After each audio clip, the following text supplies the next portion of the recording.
Hello, and welcome to this newest episode of my think tank on the topic that happened to be very interesting to me. It's about the real reason Yugoslavia died by Professor Susan L. Woodward. And since that's the country I used to live before coming to you or immigrating to United States, I'm kind of personally interested in hearing what was actually that happened to me and why. And that is my moral justification to be actually jumping into this conversation.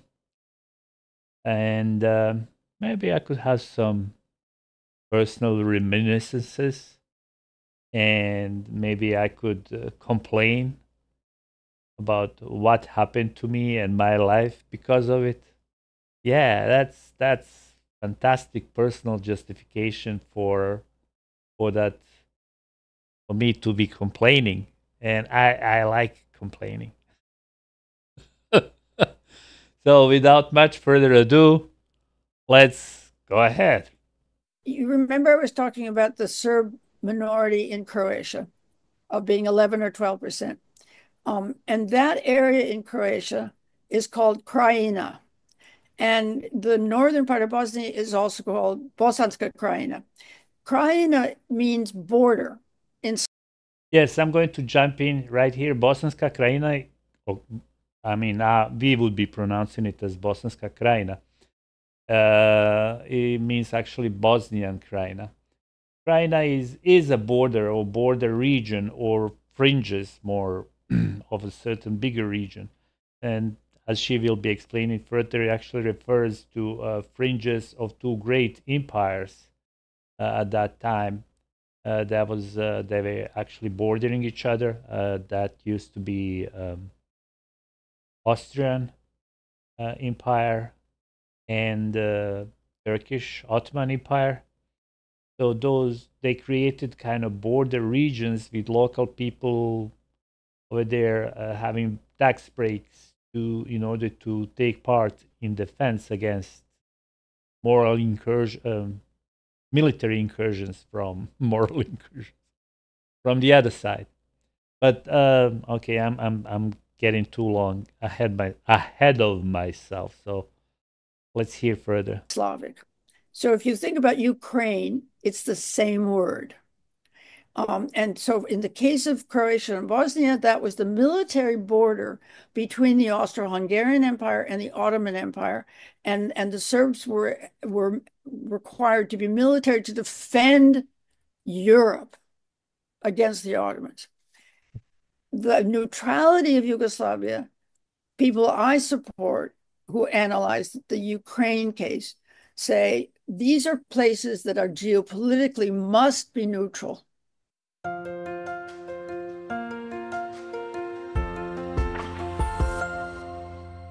Hello, everybody. This is Pascal from Neutrality Studies, and I've been wrestling for a while with the question of how to best approach the Yugoslav wars, and finally decided to ask someone who's not from the region but studied it for decades.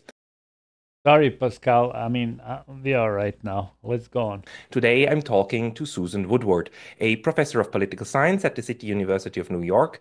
Professor Woodward is the author of Balkan Tragedy: Chaos and Dissolution After the Cold War, and also the more recent work, The Ideology of Failed States: Why Intervention Fails. Today, we want to discuss what happened in the 1990s and the legacy of the Balkan Wars. Professor Woodward, welcome. Good morning, good evening, or wherever. My morning, your evening. Thank you very Yeah. much for taking the time today. And you wrote for many years about the Balkans. You wrote about the way Yugoslavia fell apart. And one of the things that I always wanted to discuss is this process. You know, Yugoslavia was Oh, a come on, functioning man! You're state. massacring a dead. You're massacring a dead country. Yugoslavia. Well, okay. You're using English language, so yeah, you don't have to be kind of using local pronunciation. It's irrelevant. Okay, go ahead. After the Second World War under its long-term dictator leader, Josip Broz Tito. And then Tito dies, and Yugoslavia was very well integrated into the international world. It was a non-aligned state. It had friends on all sides. Tito's funeral was, in fact, visited by most heads of states and leaders at the time. I think it was 82.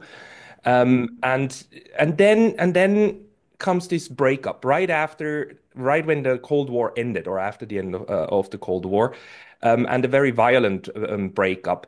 What were the internal and external factors, according to your research, that led to this? Oh my goodness. Do you know how major a question that is? There's I no know, way. I know. Well, do you want to start with some more specific ones? It's interesting. You asked me before we started this. I think you said, let me see if I can say, why did it fall apart after Tito's death? And you've phrased it better just now, that it doesn't fall apart until the end of the Cold War. But I also wanted to emphasize that Tito died in 1980. And the beginning of the end of Yugoslavia is when the Slovene and Croatian leaderships in two of the federal units of Yugoslavia declare independence. And that's moving towards the end of 1989, but it's not until June 1990. So you can see all of a sudden it's 10 years. So the question is, what happens in those 10 years? And equally, I guess what you're saying, what is the role of the end of the Cold War? And so I guess I would have to start by saying I do a political economy analysis. Okay, I do remember kind of my life from that period of time. I lived through all of that. Yeah, it will be interesting to hear her explanation. And to me, what was really crucial about the 1980s is it begins in 1979 with what we call the global debt crisis. And Yugoslavia was actually the experiment for the International Monetary Fund of what came to be called standby stabilization agreements. So these were 3 years, and they were what we now call austerity policies to repay debt. And the reason I say Yugoslavia was an experiment, they began to apply these in lots of other places, especially in Latin America, but it was first in Yugoslavia. So during the 1980s, Yugoslavia is having to do policies to repay debt. Yes, I remember those times very well. It used to be tasked locally in papers and on TV called stabilizacija, basically stabilization. And it was obvious that something economically was not working as before. And that was the reason that had to be repaid. Those banks were asking they lend money lended back, and that created oops, there's no more money. That was followed by no more petrol, then no more detergent, then no more coffee, and different type of crisis like that. And I remember very, very well us kind of driving to Italy, to Trieste, in order to buy coffee when there was a coffee missing on the shelves. And I remember also very well that there was a kind of limit to bring 4 kilos of coffee for each person.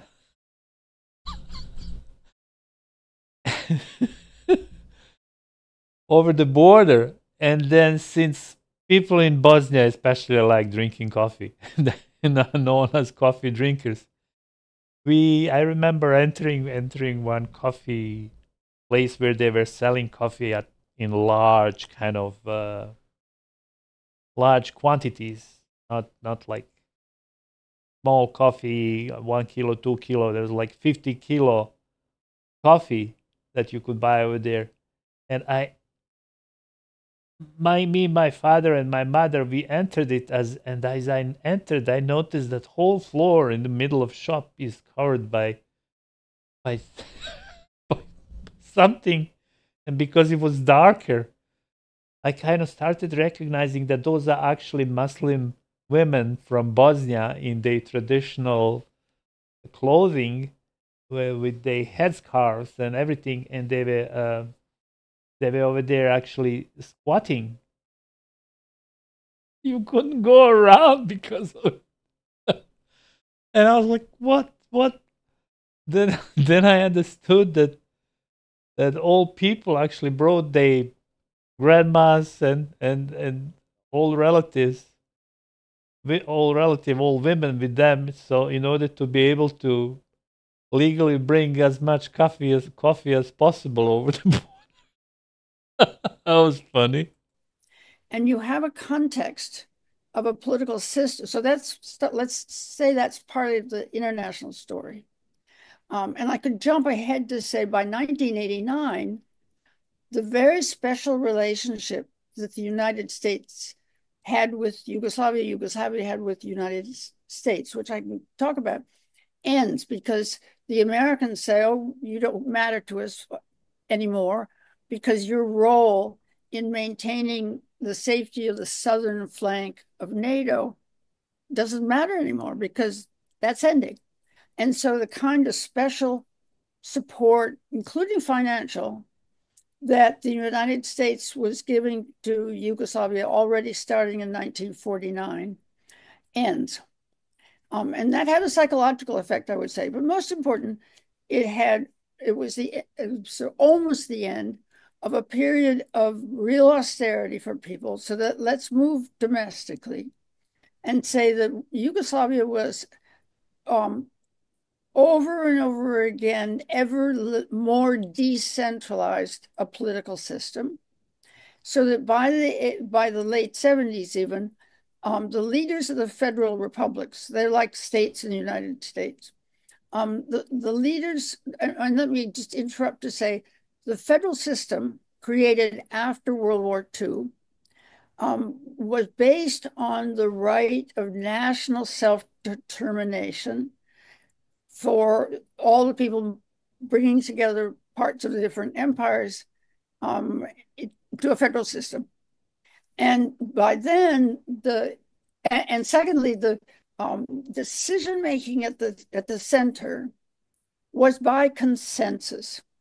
So the combination of decentralization, where most policies are taken by the people in the federal republics, and the consensus among them at the center, made decision making very slow, very difficult, and then in the context of the 80s, quite onerous, quite I wouldn't say so, well, let me just say very difficult, because the inequalities among the regions, going from the most rich in the northwest of Slovenia to the very poorest in Bosnia-Herzegovina and in Macedonia, created a big conflict over what we would call tax policies. That is to say, the Slovenes, especially, were angry at having to pay so many taxes through the federal government to support the redistributive development policies for the poor neighbors. So I can play out lots of scenarios, but you can see at the international level, the dependence of the Yugoslavs on international aid and lending and American support economically on the one hand, and ever more difficult decisions on redistribution and taxation domestically in a political system, context of a political system where they all have to agree before they can have any policy, led over time to this decision by Slovenia and Croatia to leave. So you would say Yugoslavia was internally deadlocked, and that led then to these unaddressed grievances, politically unaddressed grievances, then to the declaration of it. Okay. You're going too far now. We always like complaining how the foreigners messed us up. It's them. They are to be blamed. So don't blame us, please. We are just, we were just reservoir dogs over there. So you could not blame reservoir dogs for the situation being in a reservoir. Independence for Slovenia and then Croatia. Well, I wouldn't go so far. I wouldn't say it was deadlocked. I would like to say it was decisions took a long time. People disagreed a lot. So there was almost by the end a constitutional crisis about what kinds of decisions could be made. And secondly, I'm very concerned not to use the word grievances because, grievances, that's what democracy is all about. And even though it was a one-party system, it was very more democratic in decision making, what we call the worker self-management system, which I can describe if you want. But it was, in terms of decision making, it was really very democratic, meaning you had to get consensus, right? So there were always going to be disagreements over federal policy at the center. And yes, of course, it's true that when the austerity policies were making life very difficult for people, unemployment was getting very high. Yeah, money. Inflation was very high. Unemployment was what to me was most important because it always existed, was hitting the middle class and the administrative class. So, members of the party and leaders of the party, their sons and daughters didn't have jobs. But also consumer goods, because the austerity policies of the IMF put limits on what could be imported. And their production at home in Yugoslavia was so dependent. And we were importing stupidly a lot of pop culture. I remember buying kind of, well, those were printed locally, LP, long play records, but with popular music, rock and roll and things. And that was a real, hey, that's something, interesting. And now when I think of that, for example, we were so much poorer than those countries where we were importing all that, well, pop culture from, and we were spending our hard-earned money on it. However, you want to live in happy dreams. It's so nice to watch how I remember what was the name of that TV show where with Crystal and a couple of those billionaires. Just like I remember that was I forgot but it was similar to Dallas, and everybody was just mesmerized watching of those extremely overly rich people and how they they suffer. They have problems in life as well. That was mesmerizing. I remember my mother while I was a kid and I wasn't interested uh in those soap operas. She was watching something called like Little Town Peyton or something like that. I'm not sure because I remember the local translation of it. Yeah. On intermediate goods for local production, the things like laundry soap couldn't be produced anymore because of the chemicals that they were importing. So people's material conditions were really getting worse and worse.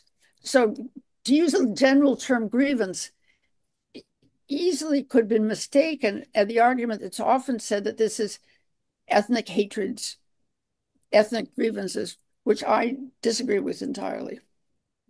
Thank you very much for setting that one straight. A good friend of mine from Kosovo, a Serb from Kosovo, once made the point. Look, the reason why this became so bloody is because these communities, they were not just living next to each other; they were literal neighbors, and that worked for for hundreds of years and until it stopped working. It works while the time is good, you know.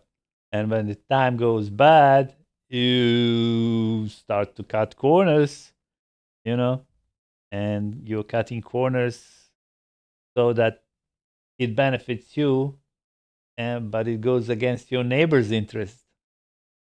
So the question is, why did it stop working? And then you have these ethnic hatred coming up and starting to turn against that. So this is a wonderful observation that and I didn't know about this. So the IMF and the external debt in that case of Yugoslavia, and I suppose Yugoslav debt was denominated in US dollars, Of and course.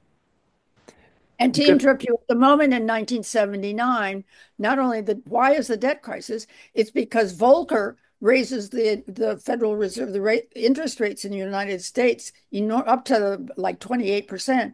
And everybody's holding dollars in their, well, the system, so I won't go. So that was actually what was mainly causing the debt crisis. And it was especially difficult for Yugoslavia. So I let you go back. and so does the falling away of the Soviet sphere also have something to do with that? Because I also remember you talk about these intermediary goods, and when I was in Herzegovina 2 years ago, I was in this shed of this 80-year-old the grandfather of my friend, and I saw in that shed a Zastava car, which is of course a licensed version of a Fiat model, and on the other hand, there was a tractor, a big machine imported from Belarus. Because those were the sturdiest ones, and Yugoslavia was able to access both sides of the Cold War. Did the end of that and the falling away of the Soviet sphere also have something to do with these economic difficulties that then resulted? I don't think so. I mean, but first of all, let's say not both sides, but three sides, because as you already said, Yugoslavia was a founding member of the non-alignment movement. And so it had, and I would like to sort of now, one of the things I'm going to say about Tito when we get to it is what's really important about Tito is the way in which he was able to manage Yugoslavia's international position. And one part of it was this balance among three spheres, economically and politically. And one part of the balance was exactly in trade, that they had arrangements with the East, the West, and the Third World in a non-alignment bloc, and they could take advantage of the best way to do it. But then and let me also add, just to give some flavor to this, if you had a Yugoslav passport, you could travel freely without a visa to more countries in the world than anyone else in the world. If you had money, of course. Not many people could allow, could have that money to that. So you could have traveled if you could have money, but that society, most of the people had just meager kind of existence, and traveling around, no, simply no. It was part of the international position that Tito had been able to negotiate and manufacture. But back to the Soviet Union, no, I think they're simultaneous. I think what Gorbachev is introducing starting in about 1985 in relation to the Eastern Europe was affecting Eastern Europe, but not so much Yugoslavia, except perhaps, as I had mentioned earlier when you talked about the end of the Cold War, the way in which the American policies change, and no longer is Yugoslavia in its special position with the U.S. So I guess in that sense, it's not directly from the Soviet case, but indirectly through American policies. Can you talk a little bit more about the American policy? So on the one hand, we have the economic policies. Some of them, with the IMF policies, let's say those were austerity policies by design. The increase of the federal rate by Volcker, that one was certainly inspired domestically with little regard of what happens externally. But what were the other policies, and also including NATO policies, that you see having had a role to play? Well, in 1948, June, the Stalin and the Eastern Bloc chose to expel Yugoslavia from the Eastern Bloc. There's a lot of debate about what the real causes were. For me, it was Tito's foreign policy in Greece and in Albania and Bulgaria that was most important. But Okay, I'm back. So let's go back to it. there was also a dispute about agricultural policy. And whatever the causes, they they lost all of those markets, all that support, both political and economic. And I can go on at length about what happened, but by January 1949, the American government decided that they were maybe getting a great opportunity to take advantage of a country that was going against the Soviet Union. There you And go. so they start with the policy called keeping Tito afloat. This is a point to complain about. So now we know whom to blame about. Yeah, way to go. For the whole year of 1949, this policy slowly but surely moves, with the Americans persuading countries in Western Europe, Belgium, the Netherlands, Britain, to start trading with Yugoslavia. Think about it, it was not so long after World War II. To trading with Yugoslavia to help them fund, give loans and all. The Americans weren't going to trade yet, but they would persuade their partners. By the end of 1948, they had persuaded the International Monetary Fund and the World Bank to start letting Yugoslavia borrow from them. And from then on, the role of World Bank loans and International Monetary Fund loans was absolutely critical to maintaining. Oh, so that makes that old saying, and money is bad. Money is really bad for you. True. You see? Yugoslavia and its excellent economy, where, as everyone says, people were really living beyond their means because they do by borrowing. Then a part of this American policy, besides the economic component, was to say that to be honest with you, I've not spent time recently thinking about or learning about how the negotiations went, but the result was that Yugoslavia's military, and I'll say something about that, would defend NATO's southern flank. NATO had a southern flank where the idea that the Soviet Union would. Yeah, that was the whole point, and we were aware of it. Yeah. It's money for military, basically. I mean, and we actually took it because we knew that Russian won't attack us. Oh, that was tricky. Interfere in Western Europe would go through Yugoslavia into Italy. Its northern flank would go through Poland, what we're facing right now with Ukraine. And so this meant that part of what Yugoslavia had to do was committing to having a very sophisticated federal army that would be there to defend the country against any attack, but also NATO's flank. And then militarily, the Yugoslavs, with this decentralized system, also had territorial defense forces, which would be local. So we don't need to get into that at the moment. But so this was an exchange in terms of both supporting NATO and getting aid from the U.S. But you also asked me what role NATO plays later. Is that what you were? Yes, like in the entire process, does NATO of the breakup, the process of the breakup, does NATO have a role to play? Let's say, well, beyond, of course, the bombing of Serbia in '99, but before that.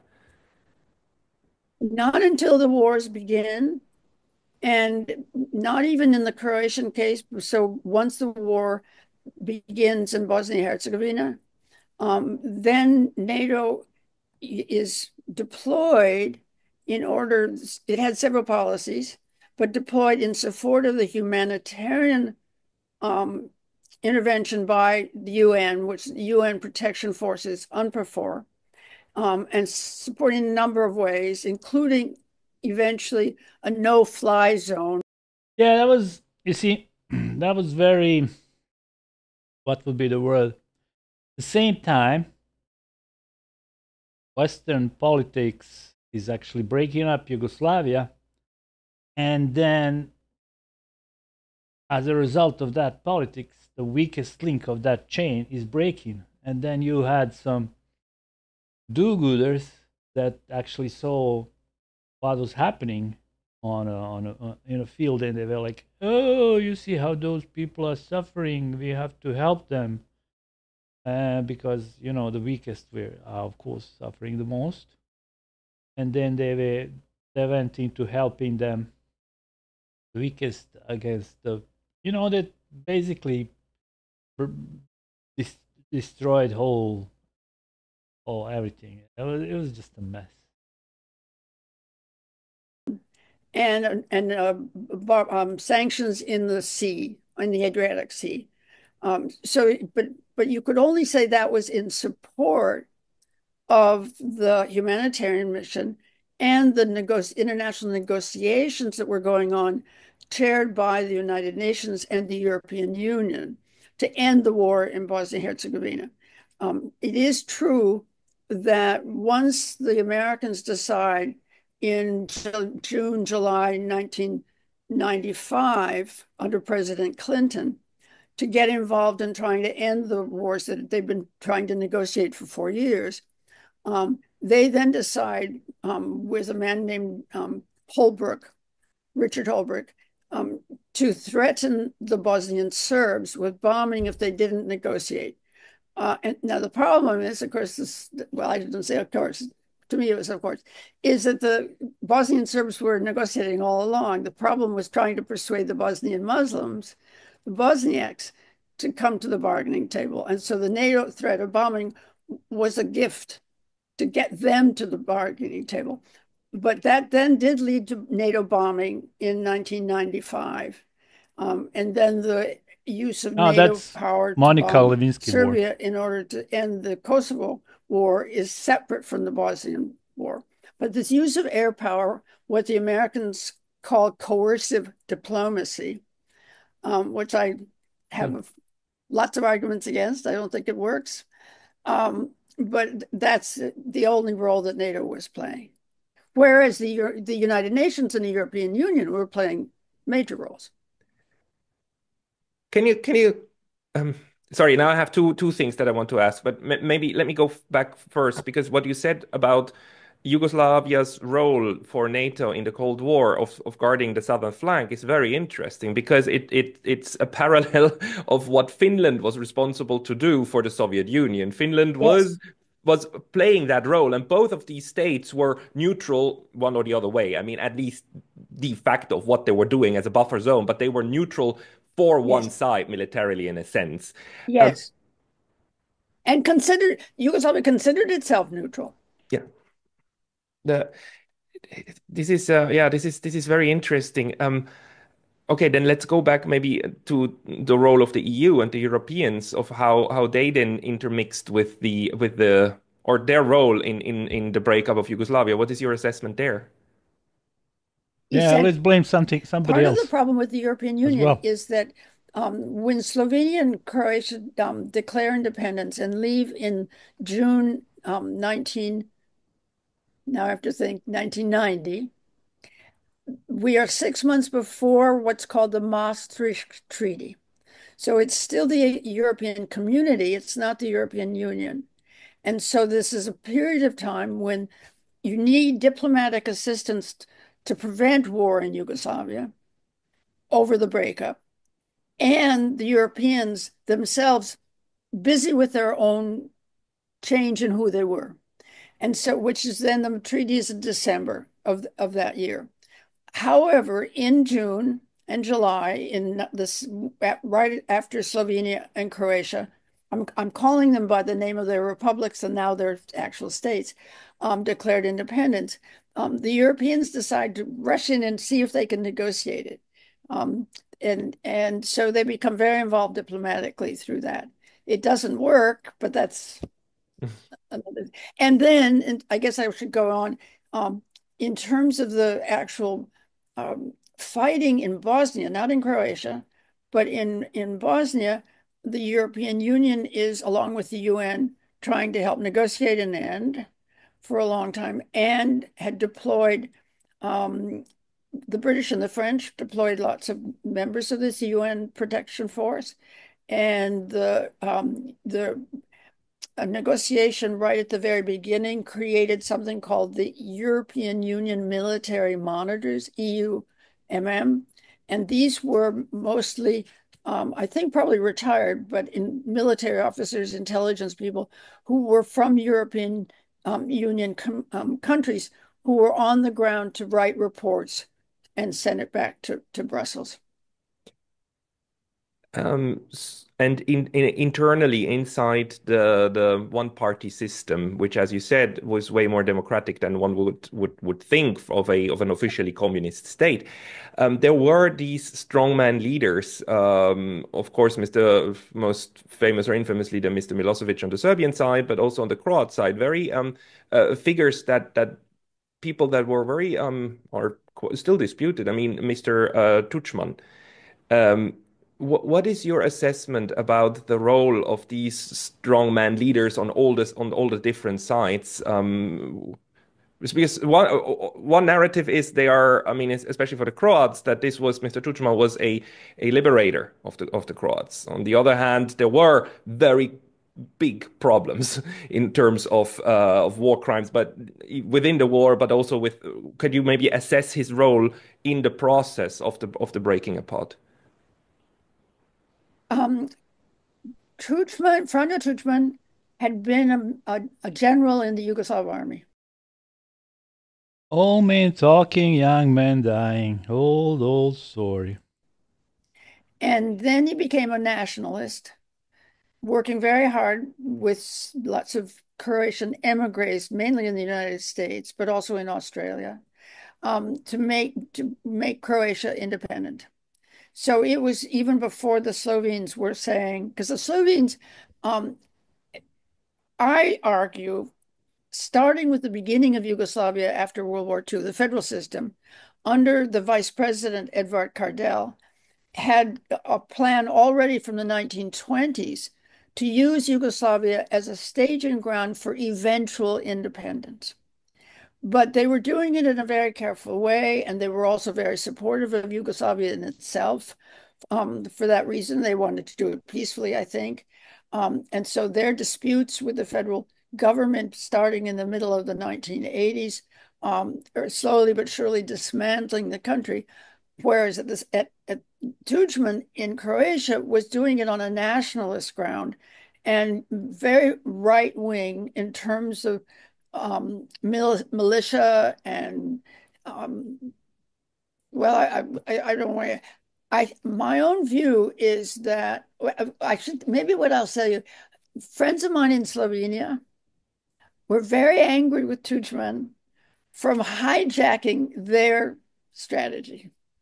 That once Croatia tried, or Tudjman tried to be part of this movement for independence and declaring in a time when people knew that 11% of the population in Croatia were of the Serbian ethnicity and nationality, that this was going to be a problem that had to be negotiated. The Slovenes were really quite upset with this. And I do feel that way myself. I'm not saying whether I support what Slovenia is doing, but it is true that the right-wing nationalism and a lot of violence, uh, trying to think of what the Right wing nationalism, or you could just say kind of man liking war. I suppose man after some time don't want to be listening women nagging, so they just choose the different path. Yeah, that's it. the term would be, and is coming from Croatia. Now, Tudjman also was negotiating with Milosevic, who was the equivalent of president of Serbia, of the Republic of Serbia, that if Croatia would win, they could negotiate the boundaries of the new states. And Milosevic was in a position, I'm not quite sure if he ever believed it, but he did, in my own view, was mainly, whether one likes his tactics or not, wanting to keep Yugoslavia together.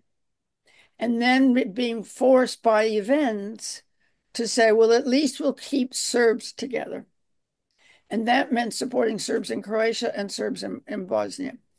And so, but there were periods in the 2 years before the war when Tudjman and Milosevic were negotiating about the borders, and probably part of the problem that many of us had at the time was the way in which Tudjman had decided that all of the areas in the western part of Bosnia, where Bosnian Croats lived, should belong to Croatia.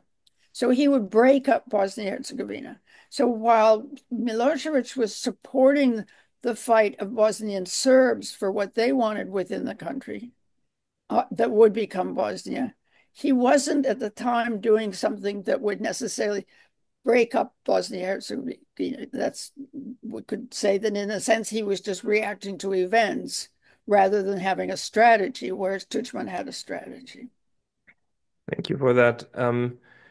What's your assessment about this, about these two states that we have now, de jure and de facto, right? Bosnia-Herzegovina on the one hand, and Kosovo on the other hand. And Kosovo is, of course, disputed. Bosnia-Herzegovina is not like in international law, right? But when I was there, I got the feeling that the only thing that these three major ethnicities agree upon is that they don't really want to be together, which is very sad. Yeah. What keeps Way to go. it together is currently the consensus of the European Union that they have to remain together. And how do you see it? And also the Kosovo question. Yeah. I mean, it's both the European Union and the United States, because in many ways, the United States has been doing more interfering with changes on diplomatic proposals every couple of years to keep Bosnia-Herzegovina together. The EU is then given the task of implementing all of this stuff by the Americans. So I would blame the US more. At the moment, it's not looking so good. It's not really clear to me. I mean, the negotiations that Richard Holbrooke made at Dayton Accord to end the war by accepting that Bosnia would remain, all three pieces would remain together, including Bosnian Serbs, is a highly decentralized system that, again, has a very similar problems that we were talking about on Yugoslavia in the 1980s. But it also is that it divided Bosnia-Herzegovina between a Republika Srpska, the Serb Republic in the east, and the Federation of Croats and Bosniaks. So the Croats, even though they're now only about 7%, and they were about 15% of the population when the war ends, so it's a very small amount, they still feel that they didn't get there like a republic within Bosnia-Herzegovina. And so there's every once in a while there is a problem of the Bosnian Croats saying, but we want to leave. And so that adds a bit of a complication to these, what one could say is the insistence on the Bosnian Muslims, the Bosniaks, to keep Bosnia together. They are the majority and therefore they should have more power. And the Bosnian Serbs, who want the very decentralized system that the Dayton Accord created. And anytime the Americans come in supporting the Bosniaks to make the central government of Bosnia stronger, the Bosnian Serbs react. So it's going back and forth and back and forth. At the moment, it's not a very good situation.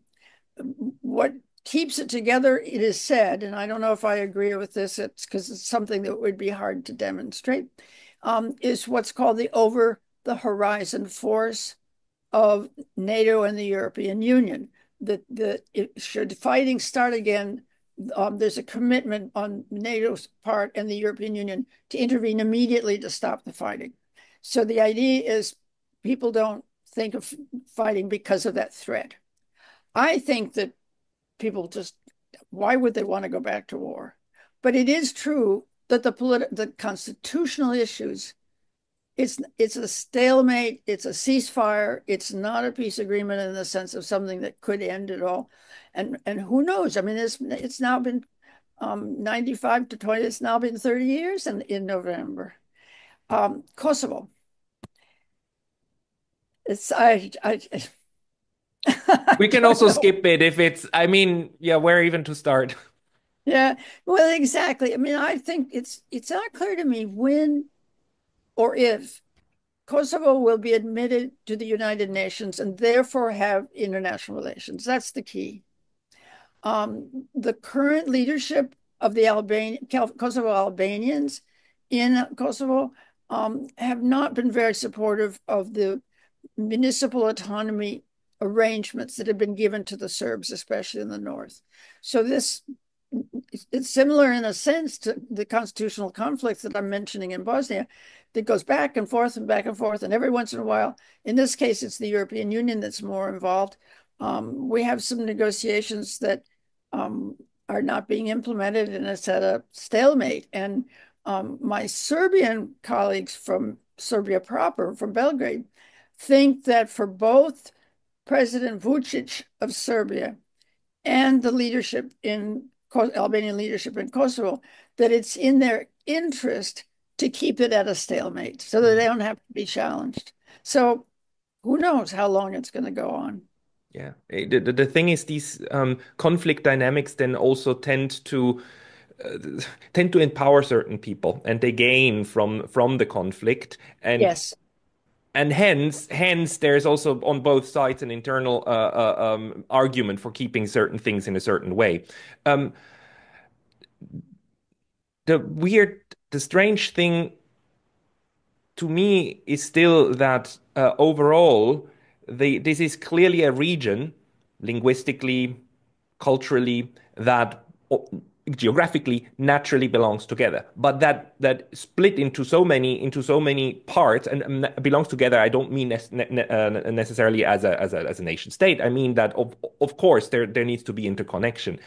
Um, do you plus of course the issue that the Balkans are very highly important for the whole of Europe. I Where Balkan begins, logic stops. mean, the First World War started right in Sarajevo. Yeah. You cannot write a history of Europe without the Balkans. Right. What do you see at the moment as the structural role of the Balkans for the larger European theater of geopolitics? You know, I have a very dear colleague who's an historian of Southeast Europe. She's German. Her name is Marie-Janine Kollig, who writes wonderful books. And she has one of her books is about the Great Cauldron, which says you can't ignore the role of the Balkans in the history of all of Europe. It's a part of it, a lovely part of what you're saying. And I recommend that to your listeners to read. It's a wonderful book. Um, and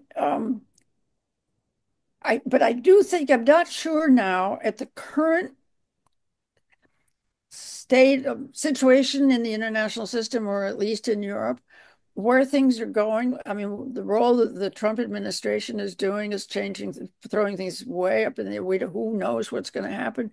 I think particularly important for the Balkans is the Middle East, because the Turkey on the one hand, Saudi Arabia, Iran, they've always had a lot of interest and involvement during the wars, even in Bosnia and Herzegovina and in Kosovo. So what would be the relationship between the instability that's going on right now in the Middle East and what happens in the Balkans, and vice versa?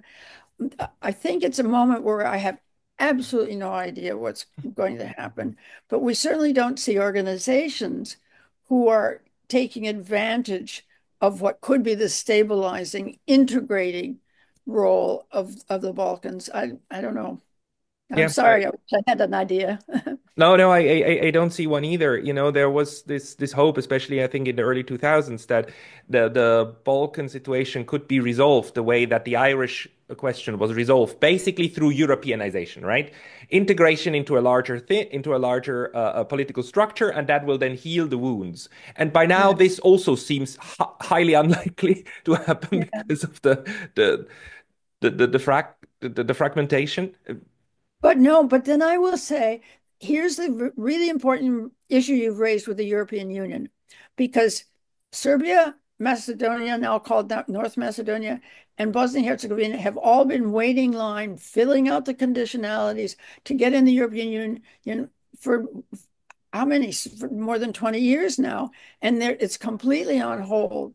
And so this idea that that was supposed to work is being held up by the European Union, particularly France.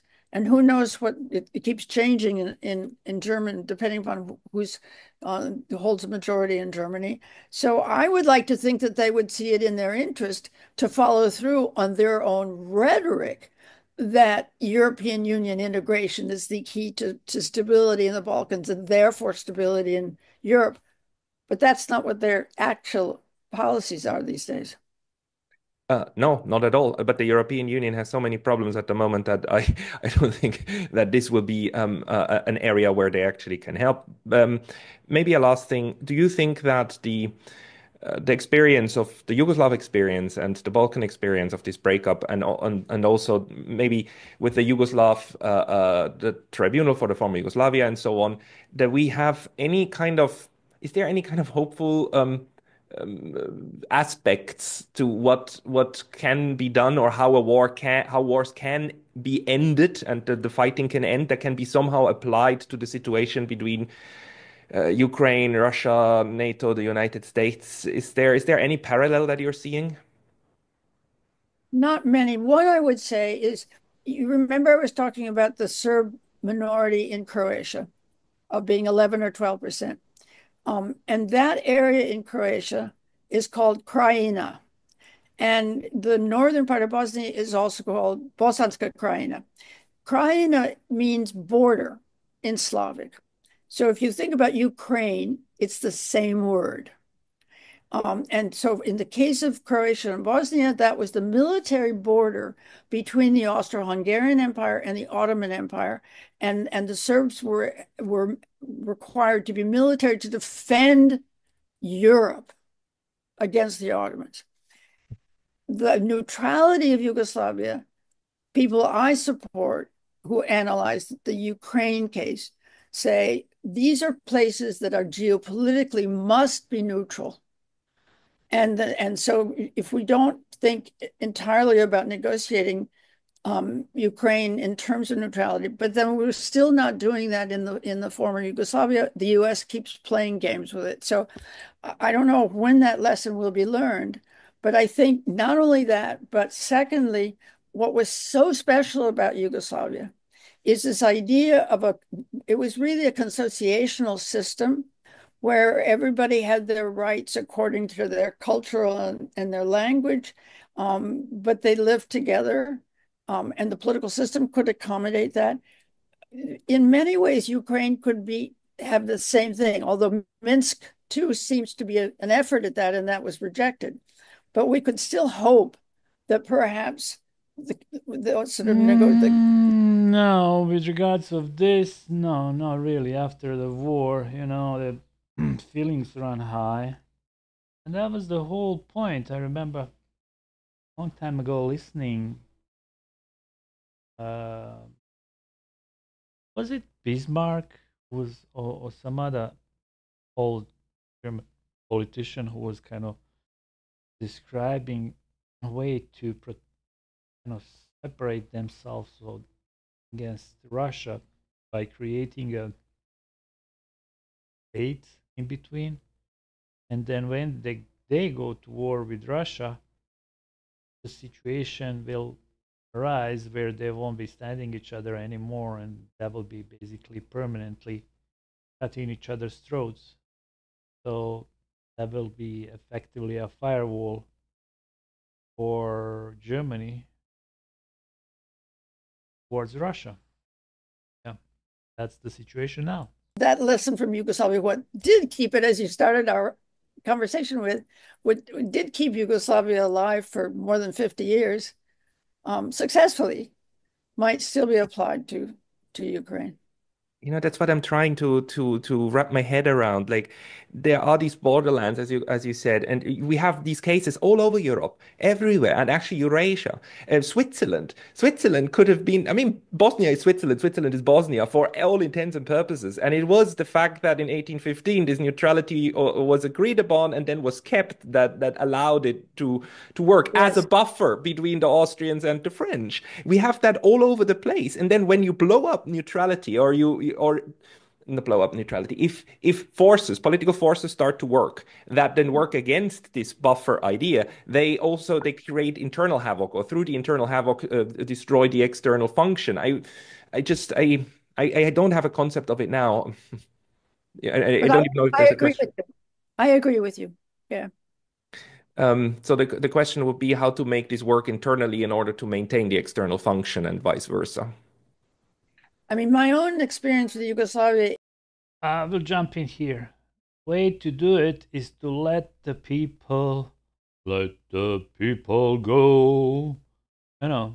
Just let the people live in peace without too much pushing from outside, and they will eventually settle and make all the necessary adaptations for themselves for living. Kind of forceful messing from the outside always breaking up, like you if you are going into a beehive, when nobody's kind of touching the beehive, everything seems perfect synchronicity inside. All the bees are working and bringing honey and so on. But if you decide to, oh, I'm going to go in this beehive and kind of reorganize it so it's more efficient, no, you won't succeed. It just needs time for everything to heal, and just let the people live their lives. Don't try to meddle. Is that whatever they can do internally doesn't work unless the external actors go along and support it. I think Exactly. to me, they were more influential. Unless they want it to work. And we see it in both cases, how external forces lost interest maybe in Yugoslavia and actually had different interests in Ukraine in working against the neutrality of Ukraine, in fact. I mean, I'm an American, so I Mm. can speak about my country. And the Slovenia and Croatia were granted independence by Switzerland, Austria, to a certain extent, Norway, against the federal constitution of Yugoslavia. They broke it, right? But and the Americans didn't come along until many months later. So at the beginning, they knew what was the right thing. But why do I mention this? Because the Slovenes and the Croats were very, very clever in terms of the narrative they used to say why you should support our right to independent states and break up Yugoslavia. And that was anti-communism. So they figured out how to call Milosevic a communist, as if Tudjman and Kuchan in Slovenia weren't also members of the League of Communists. I mean, it's all the same thing. But they succeeded feeding into American anti-communism. And I know I have not a second moment would support anything that Putin is doing in his invasion in Ukraine. But American policy also is benefiting by anti-Russian narrative. So what we're saying is, if instead you could get a narrative of neutrality and peace and stability, I mean, it would have. That's where I think that has to happen, because then the ideas are always there.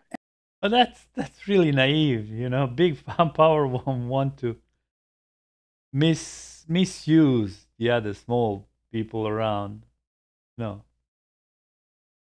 they're going to create situation for their own benefits and regards of those little people. Fuck them. That's the way it goes. And people on the ground willing to play, I think, prefer them myself. I think so too. I think so too. And this is a wonderful, it's a wonderful analysis, and I thank you for it. Susan, if people want to, Yeah, I remember coming one of my first jobs, and in the office there was a aquarium with different fishes. So um, a woman that was working in that office, she was, usually bringing and buying and bringing more fishes and introducing them to that aquarium. But then she noticed that certain type of fishes that are disappearing,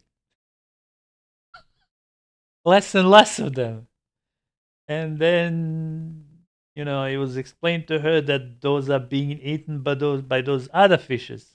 And one morning, I've seen her kind of hanging her head over that aquarium, looking at it, and goes like, "Why can't fishes get together?" read your analysis, is there a place where you publish essays and so on, or where should people go to find you? Oh no. I mean, I've just ended my I had my CV with all the documents on a website that there's a reason why it got taken down.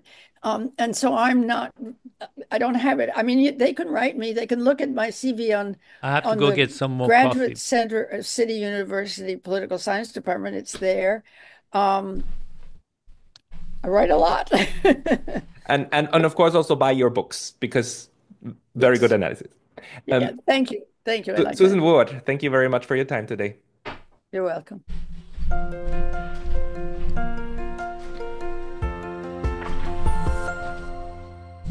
Oh, yes. Bye. Bye. Bye. And see you next time.